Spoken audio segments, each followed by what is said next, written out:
మీలో మీరు నీతిమంతులు అనుకుంటే మీ నీతి సంగతి తర్వాత తేలుద్దాం. నేను ఎవరి దగ్గరికి వెళ్ళడానికి వచ్చాను తెలుసా? ఎవరి దగ్గర ఉండడానికి వచ్చాను తెలుసా? ఎవరిని పిలవడానికి వచ్చాను తెలుసా? నేను పాపినని ఎవడు గుర్తిస్తాడో, అయ్యో నేను అయోగ్యుని దేవా, అనర్హుణ్ణి దేవా అని ఎవడంటాడో, వాని దగ్గరకు వచ్చాను, వాడిని రక్షించుకోవడానికి వచ్చాను. మీరు పరిశుద్ధులయ్యా, నీతిమంతులు. మీకోసం కాదు, నేను పాపాత్మను అనుకున్నోడి దగ్గరికి వచ్చాను. అమ్మా ఎందుకే నేను ఎంత బాగా చూసుకున్నట్టే మా గురించి మాట్లాడో, పద్దస్తమాన వాడు ఆ తాగుబోతుడి గురించి బాధపడతావేందమ్మా? ఇది ఎక్కడి న్యాయమ్మా? ఎప్పుడు వాడి ధ్యాసలోనే ఉంటావేమే? వాడు తిన్నాడో లేదో అంటావు, వాడి పరిస్థితి నేను ఏడుస్తూ ఉంటావు. అమ్మని అడిగితే అమ్మ ఏం చెప్పిందండి? అయ్యా మిమ్మల్ని తలపోసుకోవడానికి, మీ గురించి ఆలోచించడానికి మీరందరూ మంచి స్థితిలో ఉన్నారు, మీకు ఇబ్బంది లేదు నాన్న, మీరు భద్రతలో ఉన్నారు. కానీ ప్రమాదంలో ఉంది వాడు, నాశనంలో ఉంది వాడు, కీడులో ఉంది వాడు. వాడెక్కడ దెబ్బతింటాడో అని నా బాధ అంతా వాడే. మీకేమయ్యా, మీరు దేవుని కృపలో మంచిగా ఉన్నారు, మీరు ఒకటి చేత చెప్పించుకునే పొజిషన్లో లేరు, ఒకడికి చెప్పే పొజిషన్లో ఉన్నారు, మీరు బాగున్నారు. మీ గురించి నాకు కలత లేదు, నా బాధ అంతా ఆ దరిద్రుడి గురించేనాయా అని ఎవడు బలహీనుడు ఉన్నాడో, ఎవడు చంచలుడు ఉన్నాడో, ఎవడు అస్థిరుడు ఉన్నాడో అమ్మ వాడి వైపు చూసినట్టు జీవం గల దేవుడు నేను బలహీనుడయ్యా, నేను అయోగ్యుడయ్యా అని ఎవడైతే దీనుడై ఉండి రక్షణ కొరకు ఎదురు చూస్తుంటాడో, విమోచన కొరకు ఎదురు చూస్తుంటాడో, వాని కోసం నడిచిపోతాడు ఆయన. వెళ్ళాడు యేసయ్య. బంధింపబడినప్పుడు బాధతో కుమిలింది, విడుదల కావాలంటూ విలవిలలాడింది. బంధింపబడినప్పుడు బాధతో కుమిలింది, విడుదల కావాలంటూ విలవిలలాడింది. అంతరంగ మెరిగిన యేసు స్వామి నీవు,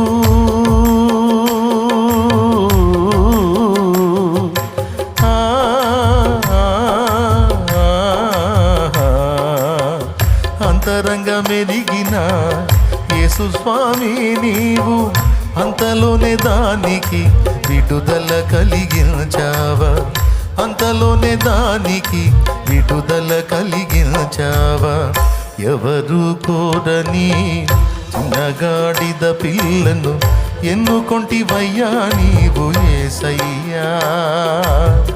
విడుదల చేయాలంటూ, విలువను ఇవ్వాలంటూ, విడుదల చేయాలంటూ, విలువను ఇవ్వాలంటూ కోరుకొంటివయ్యా నీవు కరుణామయా, కోరుకొంటివయ్యా నీవు కరుణామయా. ఎవరు కోరని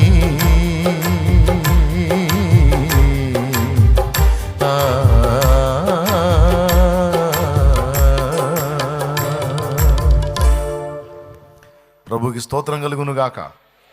పెద్దగా చెప్పండి బిడ్డలారా.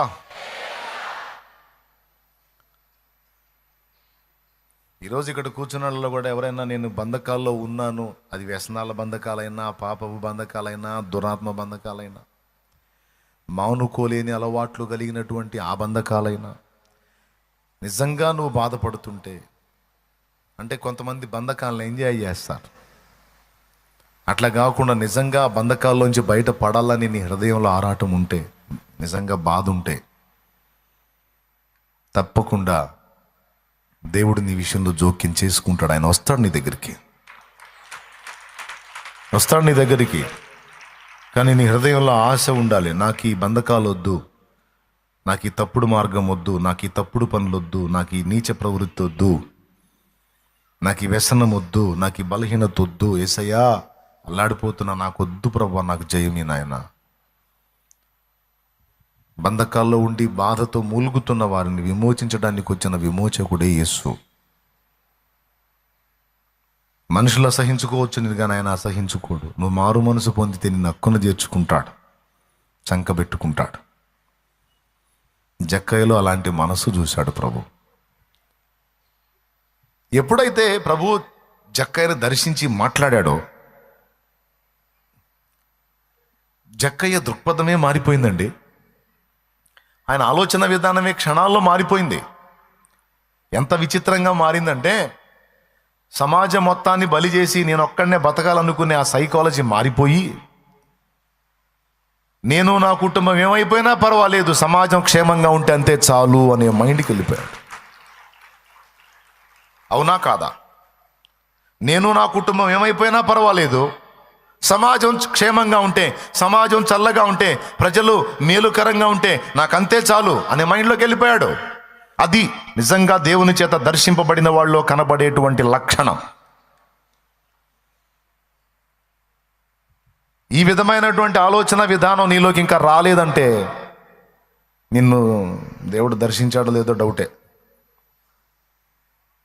ఆయన దర్శనం నిజంగా నువ్వు పొందితే, నిజంగా పరిశుద్ధాత్మను పొందితే, నిజంగా నువ్వు తిరిగి జన్మిస్తే ఖచ్చితంగా అలాంటి ఆలోచన విధానం వస్తుంది. ప్రజల కొరకు భారం వస్తుంది.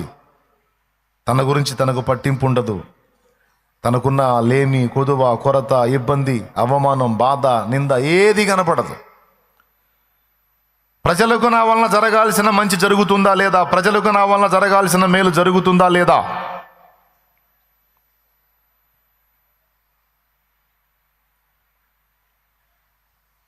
రెండు ప్రధానంగా కనపడతాయండి. ఒకటి, దేవుని చేత దర్శించబడినవాడు, పరిశుద్ధాత్మను పొందినవాడు, తిరిగి జన్మించినవాడు, నిజంగా జన్మించినవాడు.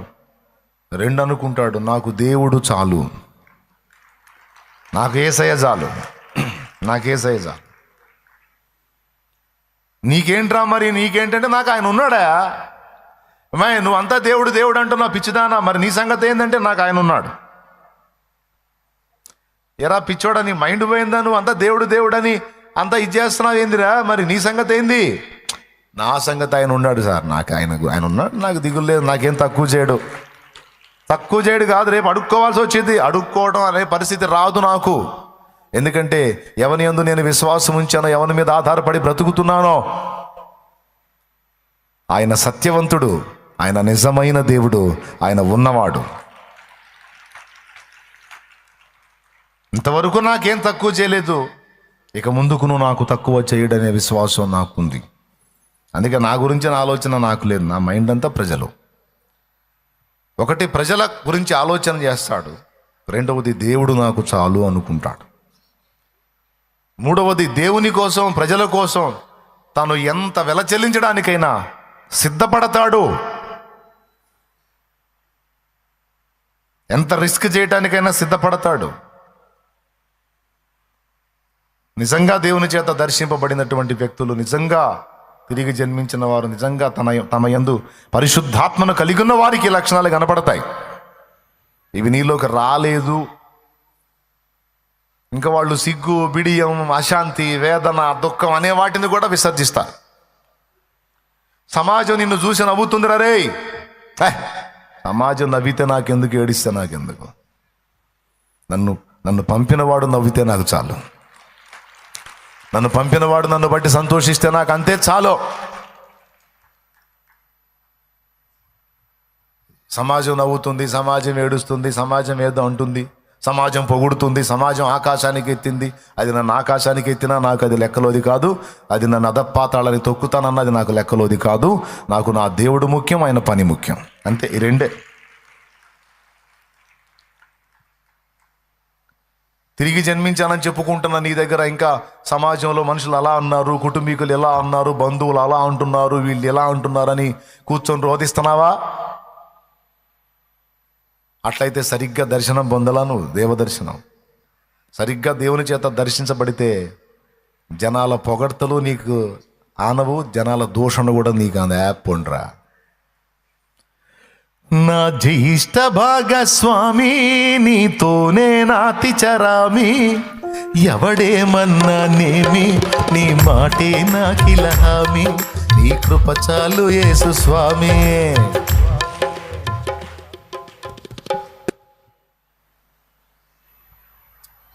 మూర్తి గారి దగ్గరికి, ఆర్ఆర్కే మూర్తి గారి దగ్గరికి వాళ్ళ బంధువుల్లో ఒక ఆయన వచ్చి అన్నట్ట, ఏమోయ్ మన మతంలో ఇంతమంది ఉంటే నువ్వు పోయి యేసు మతంలో కలిసావేంటి అన్నట్టు.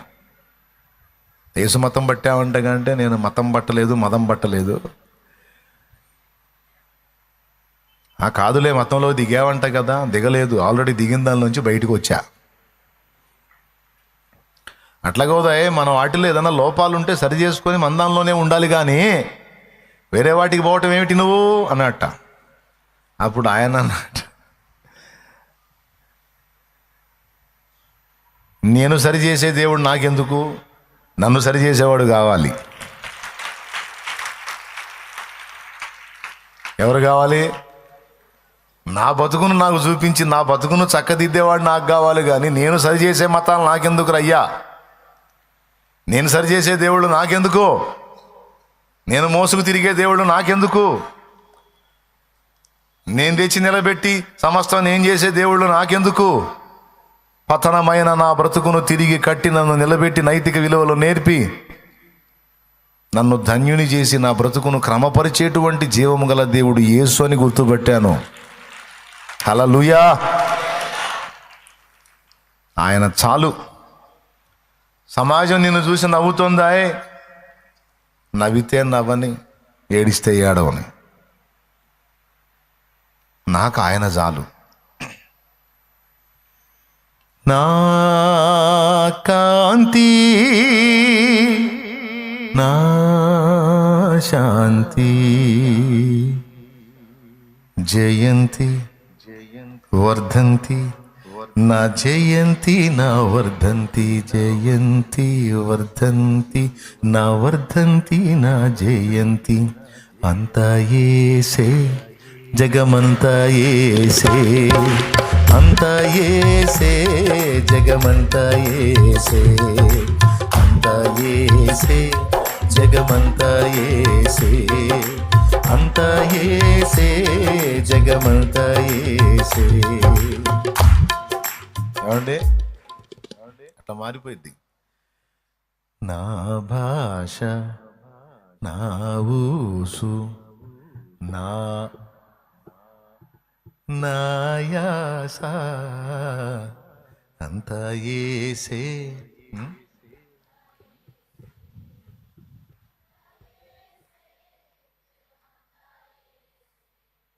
ఇక అంతే. ఇక ఎవడేదో పొగిడాడు, ఎవడేదో తిట్టాడు, ఎవరో ఏదో అనుకుంటున్నారు. ఇప్పుడు కొంతమంది ఫీల్ అవుతుంటారు కదా, నేను చర్చికి వస్తుంటే అందరు నన్ను వింత పశువులాగా చూస్తున్నారా అన్నయ్యా, అట్లయితే మానుకో అక్కయ్యా, మానుకో. మైండ్ పోయిన వాళ్ళు ఎన్నో రకాలుగా చూస్తారు, వాళ్ళకి మైండ్ పని చేయట్లే, వాళ్ళతో నీకెందుకు, నీకు పని చేసింది కదా, నిజం నీకు అర్థమైందిగా, ఇంకెవడేమనుకుంటే నీకెందుకు, నువ్వు ముందు అడిగాయి. ఇప్పుడు వెరితనంగా నిన్ను చూసేవాళ్ళే వరుస పెడతారు నీ వెంట.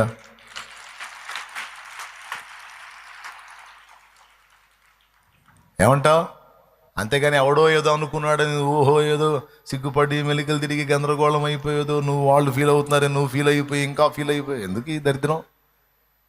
నేను చెప్తున్నా, తిరిగి జన్మించిన వాడు, పరిశుద్ధాత్మను కలిగిన వాడు, యేసు చేత నిజముగా దర్శింపబడిన వానికి అసలు ఇవన్నీ లెక్కలోవి కావు. లెక్క చేయడేవుడిని. అరే వాడు కారులో తిరుగుతున్నాడు, దరిద్రుడా, నీకు బైక్ కూడా లేదు, వాడు చూడరా ఎన్ని కొన్నాడో, నీ కర్మ ఏందిరా? అసలు ఏం పట్టవు. వాడి సమాధానం అంత ఎట్టుంటుంది అంటే, సోమరి కొడుకు తండ్రికి చెప్పినట్టు ఉంటుంది. తండ్రి సంతోషంగా తెల్లవారుజామున 6 వచ్చి కొడుకు లేపురే, దరిద్రుడా లే లే, నేను ఎన్నో రోజుల నుంచి నీకు చెప్తా ఉన్నాను, పెందలాడు లేవాలరా, పెందలాడు లేస్తే ప్రయోజనం రా, పెందలాడు లేస్తే ప్రయోజనం రా అని. గధవా, ఎప్పుడు 6 దాటిన తర్వాత లెగుస్తావు. నేను చూడు ఎంచక్క 5 లేచి వెళ్ళాను, డబ్బు దొరికిందిరా నాకు, పెద్ద మొత్తం దొరికిందిలే అన్నట్ట. వాడన్నాడు, నువ్వు పెందలాడు లెగిస్తే లాభం, పెందలాడు లెగిస్తే లాభం అన్నావు, పెందలాడు లేస్తే లాభం కాదు నాన్న, నష్టం. ఎందుకంటే నీకు ఎవరు డబ్బు దొరికిందో వాడు నీకంటే పెందలాడు లేచి ముందుకెళ్ళినాడు. ఆడు పెందలాళ్ళు ఇవ్వబట్టేగా డబ్బు కొట్టుకున్నాడు. అదే వాడు తెల్లారిందాక నిద్రపోతే పోయేది కాదుగా అని మళ్ళీ ముసుకేసుకున్నాడు. పెందలాళ్ళు లేవకూడదు నాన్న, లేస్తే డబ్బులు పోతాయి. వాళ్ళ నాన్నేమన్నాడు, డబ్బు దొరికిందిరా నాకు అన్నాడు. వీడేమన్నాడు, నీకంటే ముందు లేచినవాడు వాడెవడో దరిద్రుడు పోగొట్టుకున్నాడు అన్నాడు. అట్లుంటుంది ఇక మన సమాధానం. వాడు చూడు ఎన్ని కొన్నాడో చూడు, వీడి కారు కొన్నాడు, వాడు అది పొందాడు, వీడు ఇది పొందాడు, నీ బ్రతికేందిరా, నీ కర్మ ఏందిరా, అదేమంటే దేవుడు దేవుడు దేవుడు అంటావు. అరే భక్తి ఉండాలిరా, దేవుడు ఓకే కాదంటలేదురా, పెద్దస్తమానం అదే పాట అయితే ఎట్లారా, 4 పైసలు వెనకేయాలరా, 4 పైసలు ముందేయాలరా అని సమాజం క్లాసులు ఇస్తుంటుంది. దేవుని చేత దర్శనం పొందినోడికి అసలు అవన్నీ లెక్కలో కాదు. వాడు కారు వేసుకొని తిరుగుతున్నాడు, అయ్యో నాకు కారు లేదని ఫీలింగ్ ఉండదు వీనికి. వాడు బిల్డింగ్ కట్టాడంటే అయ్యో నేను కట్టలేదని ఫీలింగ్ ఉండదు. వైరాగ్యంతో కూడిన నవ్వు ఒకటి నవ్వుతాడు, కారు కొన్నాడా, సరేలే, ఏందిరా అన్నావు, ఏం లేదులే, మంచిదే, కొంటే మనోడు కారు కొంటే మంచిది, సంతోషం. వాడు కొన్నాడు సంతోషించమని కాదురా, నీ సంగతి ఏంది, నా సంగతా, నా సంగతి ఏముందిలే, ఆయన ఉన్నాడుగా. ఇక నువ్వు అట్టపోవటమే, నీకు ఆయన ఉన్నాడు అని పైకి చూసుకుంటా పైకి పోవటమే రో, నువ్వు బతుకో, నువ్వు బాగుపడేది లేదు, మేము చూసి వచ్చేది లేదు అనే వాళ్ళతో అలా ఒక మాట అంటారు. అప్పుడు శాస్త్రవేత్తలా ఫీల్ అవ్వటమే. బాగా పరిశోధనలో ఉన్న శాస్త్రవేత్త దగ్గరికి వచ్చేప్పుడు, సార్ సార్ సార్ మీ స్కూటర్ని లారీ గుద్దేది సార్ అన్నాట. ఈయన పరిశోధన ఆపి కళ్ళజోడు కిందికి లాగి, అప్పుడు నేను స్కూటర్ మీద ఉన్నానా అన్నాడట. లేదు సార్ మీరు ఇక్కడ ఉన్నారు, ఓకే అని మళ్ళీ పోసుకుంటున్నాడట. నేను అర్థమైందా మీకు? అంత బిజీ అయిపోయాడు. మీ బండిని లారీ గుద్దిందన్నా కూడా అప్పుడు నేను దాని మీద ఉన్నానా, ఉంటే ఉంటాడా అంటే అసలు పట్టదు. తన పరిశోధన మీదనే తనున్నాడు కానీ ఏమైందనేది పట్టదు. అలా దేవుని చేత దర్శింపబడిన వానికి దేవుడు అప్పగించిన పని, దేవుడిచ్చిన భారం, దేవుడిచ్చిన దర్శనం, దైవ చిత్తం తప్ప ఇక ఏది కదిలించలేదు. ఎందుకంటే చెప్తాను. వాడు బిల్డింగ్ కొన్నాడు లేదా బిల్డింగ్ కట్టాడు, నువ్వేం చేయలేదంటే అంతకంటే స్థిరమైన శాశ్వతమైన భవంతి నీకుందని నీకు తెలుసు. వాడు అయి పొందాడు, ఈ పొందాడు, వాడు కారు కొన్నాడంటే వాడి కారు కంటే మించిన అగ్ని రథములు గుర్రములు నీకున్నవని నీకు తెలుసు. వాళ్ళ ఆవిడికి వాడు గోల్డ్ చేయించాడురా. దేవుడు ఆ గోల్డ్ వీధుల్లో నిన్ను నడిపిస్తాడని నీకు తెలుసు. బంగారపు వీధులు, ఆ బంగారం సమాజం ఏ బంగారం అయితే నెత్తిన పెట్టుకుంటుందో, విలువైన స్థానాల్లో పెట్టుకుంటుందో, ఆ బంగారం రేపు నీ అరికాళ్ళ కింద దేవుడు పెడతాడని నీకు తెలుసు. అది కూడా శాశ్వతంగా. అందుకే నీ మైండ్ అట్లా ఉండదు. ఎవరో ఏదో అనుకుంటారు, సమాజం నవ్వుతుంది, మనుషులు ఫీల్ అవుతారు, వాళ్ళు అలా అనుకుంటారని సిగ్గు, బిడియాలు, మెలికలు తిరగటాలు, ఎచ్చులకి బోటాలు. ఏం బోటాలు? పెద్దగా చెప్పండి. ఎచ్చులకి బోటాలు. నేను అది సాధించలేకపోయాను, ఇది అందుకోలేకపోయాను, పిండాకుడు మొదలైన దరిద్రాలు ఏముండవు. అందిందా దేవునికి స్తోత్రం, అందలేదా వేరే ప్లాన్ ఏదో ఉంది, అందును బట్టి దేవునికి స్తోత్రం. అనుకున్నది జరిగిందా దేవునికి స్తోత్రం, జరగలేదా ఇంకా బెస్ట్ ఏదో ఉంది నా పట్ల. ఇట్లా ఉంటుందండి మైండ్. మరి ఇప్పుడు నేను చెప్పే వాటిని బట్టి మిమ్మల్ని మీరు ఎక్స్రే చేసుకోండి. మీరు తిరిగి జన్మించారో లేదో మిమ్మల్ని మీరు చూసుకోండి.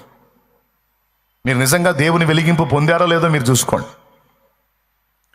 ప్రవక్త మైండ్ ఎలా ఉందంటే, ప్రవక్త యొక్క దృష్టి తన మీదనో తన ఫ్యామిలీ మీదనో లేదు. జక్కయ్య దృష్టి దేవదర్శనం పొందిన తర్వాత తన మీదనో తన ఫ్యామిలీ మీదనో లేదు. సౌలు దృష్టి దేవదర్శనం పొందిన తర్వాత సమాజం నన్ను వ్యతిరేకించింది, సమాజం ఏమనుకుంటుంది అన్న దృక్పథం లేదు, ఆలోచనే లేదు. సౌలైతే మరి ఎక్కువగా బలపడి ఏసే క్రీస్తుని ప్రకటించుచు దమస్కు పట్టణమును కలవరపరిచెను అనుంది. దమస్కు పట్టణమును కలవరపరిచాడనుంది. అంటే మనుషులు శత్రువులు అవుతారని తెలుసు, అవమానిస్తారని తెలుసు, కొరడాలతో కొడతారని తెలుసు, రాళ్ల దెబ్బలు తగులుతాయని తెలుసు, బెత్తాలతో కొట్టబడతాడని తెలుసు, పడద్రోయబడి ఈడవబడతాడని తెలుసు, అష్ట కష్టాలు పడాల్సి వచ్చిందని తెలుసు తన సమాజం చేత. అయినా అస్సలు లెక్క చేయలేదుగా, లెక్క చేయలే. పవన్లు ఈడ్చి కొట్టారు, కొరడాలతో కొట్టారు, బెత్తాలతో కొట్టారు, అరచేతులతో కొట్టారు, కింద పడేసి ఈడ్చారు. అన్నీ చేసిన వాళ్ళు ఎవడు సోదిలో కూడా లేరు. కానీ క్రీస్తు నిమిత్తం ఎన్ని బాధలు పడ్డ సౌలైతే పౌలుగా ప్రసిద్ధిగాంచి 1900 సంవత్సరాలుగా పౌలు ప్రస్తావన రాని రోజు సమాజంలో లేదు అనేది ఎంత వాస్తవం. ఏ హీరోకు ఉందండి పౌలుకున్నంత ధన్యత? చూపించు నాకు. ఏ నటుడికి ఉంది? ఏ నటికి ఉంది? 1900 సంవత్సరాల సుదీర్ఘ ప్రయాణం. ఇక్కడైనా రేపు మనం పోయిన తర్వాత నిత్యత్వంలో కూడా ఆయన గురించి మాట్లాడతాం. ఏది విలువైంది తమ్ముడు? ఏది విలువైంది తమ్ముడు? ఏది స్థిరమైంది తమ్ముడు? ఏది శాశ్వతమైంది చెల్లెమా? దేని మీదమ్మా మనం మైండ్ ఉంచాలి? తిరిగి జన్మించిన వాళ్ళకి నేను చెప్పను ఈ మాట, ఎందుకంటే వాళ్ళకి తెలియదు. వాళ్ళ కళ్ళు వెలిగింపు పొందవు. తిరిగి జన్మించామని చెప్పుకుంటూ పరిశుద్ధాత్మను పొందామని ఫీల్ అవుతున్న వాళ్ళ ఆలోచన విధానాలు ఎలా మారిపోతాయి. ప్రశంసలు పట్టవు, విమర్శలు పట్టవు. వెండి బంగారములు నాకు వలదు, పేరు ప్రఖ్యాతులు నాకు వలదు, ఇహ భోగ భాగ్యాలు నాకు వలదు. ఒక మాట అట్టయితే ఇంకెందుకన్నా ఊళ్ళో ఉండడం, శుభ్రంగా అడవిలో పోయి ఎటుంటే పోయిద్దేమో అనిపిస్తుందేమో. విచిత్రం చెప్పన, రాజయోగి అంటే అదే. రాజయోగం అంటే అదే, యోగి. మామూలుగా యోగులు ఉంటారు, ఇది రాజయోగి అంటారు. ఇలా ఉండేవాడు ఊళ్ళోనే ఉంటాడు, సమాజంలోనే ఉంటాడు, కానీ సమాజంతో సంబంధం లేకుండా ఉంటాడు. సమాజంలో ఘనతలు అఘనతలు, కీర్తి సుకీర్తి దుష్కీర్తి, వీటితో నిమిత్తం లేకుండా ఉంటాడు. ఇతన్ని రాజయోగి అంటారు. మళ్ళీ అడవిలో పోడు, సమాజంలోనే ఉంటాడు. ఇంకొకటి చెప్తాను, ఒకవేళ దేవుడు ఆశీర్వదించి ఇచ్చాడు అనుకో, దేవుని నిమిత్తమే వెచ్చిస్తూ ఉంటాడు. ఏదొచ్చినా సరే అది దేవుని పనికి ఎలా వాడాలి. ఇక మైండ్ అంతా అంతే. అలాగని దేవుడు దరిద్రులను చేశాడా? తనను అలా ప్రేమించి నువ్వు చాలు నాకు అన్న వాళ్ళని దేవుడు దరిద్రులను చేశాడా? అనేక మందికి ఇచ్చేవారినిగా చేశాడు. నా దేవుడు, నా దేవుడు, నా దేవుడు, నా దేవుడు. అనేక మందికి ఇచ్చేవారిగా చేశాడు. ఓయ్ వింటున్నావా? ఎట చేశాడు? ఎట చేశాడు? వెళ్తున్నావు చిన్నంగా? అనేక మందికి ఇచ్చేవారుగా చేశాడు, దరిద్రులుగా ఉంచలా. మళ్ళీ వాటి మీద మనకి ఇంట్రెస్ట్ ఉండదు. తెచ్చి మన కాళ్ళ ముందు పడేస్తాడు వాడు అని, ఇవ్వో అని.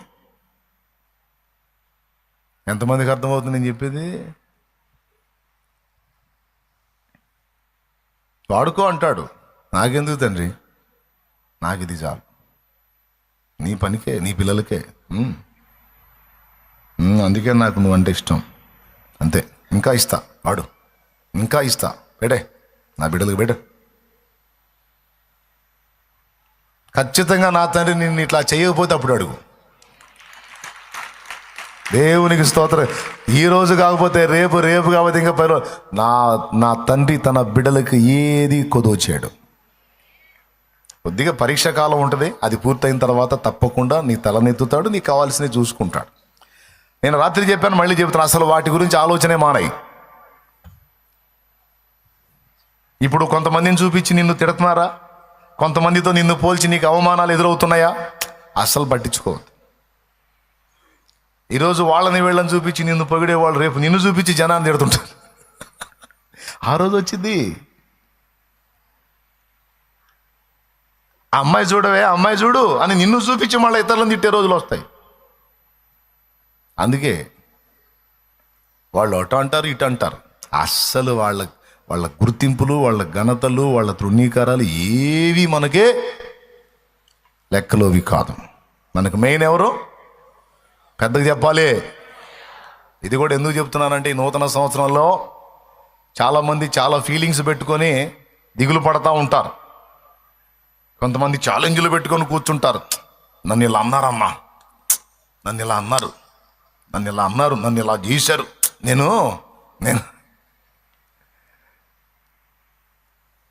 గుర్తుపెట్టుకో, నీ గాడికి రోషం కలిగిన వాడు నా దేవుడు. ప్రార్థన చేసి లేదా బాధపడి నొచ్చుకొని నువ్వు మర్చిపోతావేమో, ఆయన మర్చిపోడు. ప్రతినభూని శపథం చేసి మన వల్ల కావట్లేదని నువ్వు రాజీపడి రద్దు చేసుకుంటావేమో, ఆయన ఎలాంటోడు తెలుసా? నువ్వు శపథాలు చేసి మర్చిపోయిన శపథాలు కూడా నీ పక్షంగా నెరవేర్చి, ఆనాడు నువ్వు ఇలా అనుకున్నావు కదా, ఇదిగో జరిగించాను చూడని చూపించే రోషము గల దేవుడు, పరాక్రమశాలి నా దేవుడు. స్తోత్రం చెప్పు ఆయనకి. చెప్పమ్మా, 2 చేతులు ఎత్తేమ్మా, చెప్పమ్మా, స్తోత్రం చెప్పు.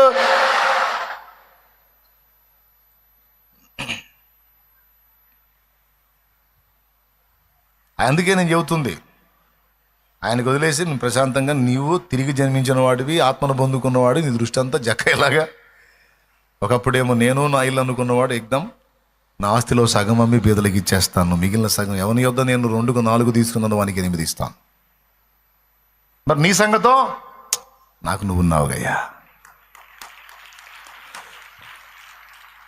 వెండి బంగారములు నాకు వలదు,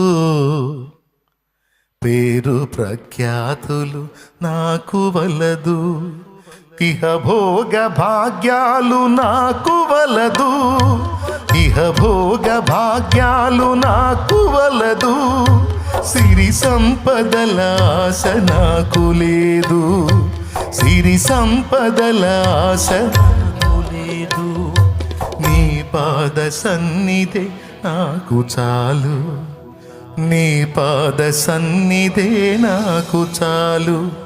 స్తుతి నీకే నా ప్రభు, స్తుతి నీకే నా ప్రభు, స్తుతి ఘనత మహిమలన్నీ నీకే యేసు ప్రభు, స్తుతి ఘనత మహిమలన్నీ నీకే యేసు ప్రభు.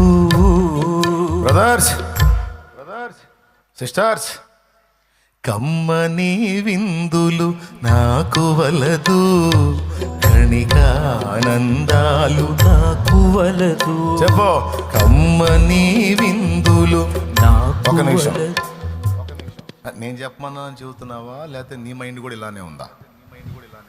అన్న నా మైండ్ కూడా అదే అన్న, నా దేవుడు ఏదో అన్నాడు, నాకు దేవుడు అన్నవాళ్ళు చేతులు ఎత్తండి. అబ్బాయి మీరు చేతులు ఎత్తడు ఏంది? మీరేమైనా ఫీల్ అవుతున్నారా లోకల్ మాటలకి? కళ్ళజోడు కూడా పెట్టుకున్నాను అబ్బాయి, మళ్ళీ దూరం చూపు కనపడదేమని. అదే మైండ్లో ఉన్నారా? లేదా నేను పాడుతున్నారా? లేదా మీ ఫీలింగ్ ఏదో పాడండి, ఆ చరణం పాడండి.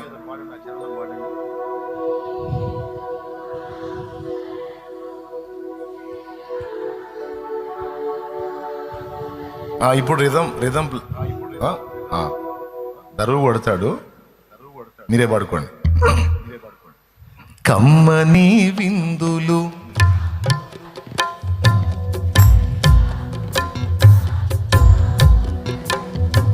కమ్మని విందులు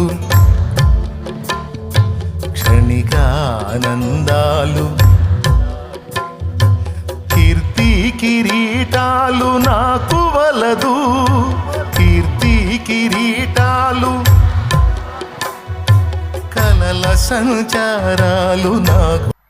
మొత్తానికి మాకు విరక్తి నేర్పుతున్నావుగా అన్నా అంటారా? అబ్బే, నేను నేర్పేది ఏమి ఉండదమ్మా. దేవుడు నిజంగా నేను దర్శిస్తే ఆటోమేటిక్గా అదే వచ్చింది.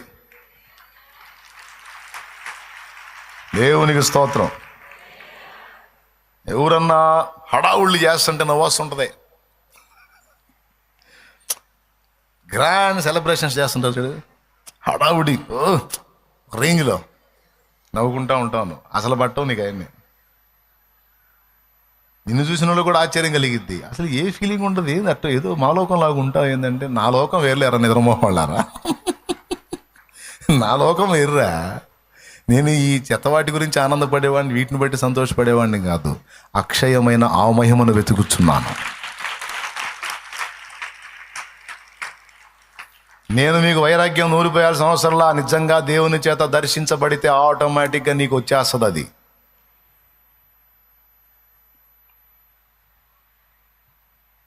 నేను పట్టించుకోనుగా. పొగిడారు పొగిడారు పొగిడారు అన్నోళ్ళని కూడా నేను పట్టించుకోను, తిట్టారు అన్నోళ్ళని కూడా పట్టించుకోను. ఏమో ఇప్పుడు బాగా పొగిడేవాళ్ళు, అన్నా నువ్వు అంత, అన్నా నువ్వు ఇంత, అన్నాను అన్నాను ఆహా అన్నోళ్ళు రేపు ఆడ పెద్ద ఏదో అనొచ్చుగా. ఎట్ట నమ్మాలి? అవునా? ఈరోజు వాడు పెద్ద ఏదో అని తిట్టినోళ్ళు రేపు తెలియకన్నానయ్యా నిజంగా అని ఇటు తిరగొచ్చుగా. అందుకని నువ్వు అన్నా, నేను అనను. ఏడ్చాలి పో పిచ్చి మొహం అనపో, పిచ్చి మొహం ఏముంది నా దగ్గర మీ తలకాయ.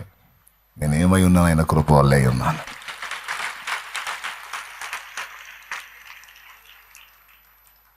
మీరు కూడా అంతే తయారు కాండి అని చెబుతున్నాను. నిజంగా దేవదర్శనం పొందితే మీ మైండ్లో ఆటోమేటిక్గా అట్ట వచ్చేస్తాయి. పొగడ్తలకు పొంగేది ఉండదు, విమర్శలకు కృంగేది ఉండదు. సమస్య లేనప్పుడు సంతోషించేది లేదు, సమస్య ఉన్నప్పుడు భయపడేది లేదు. ఎనీ టైం దేవుల్లో ఆనందించడమే, ఎనీ టైం దేవుల్లో సంతోషించడమే. ఎందుకంటే అస్సలు బలవంతుడు సంపదల గని దొరికాడు మనకి. ఎంతమంది నమ్ముతున్నారు?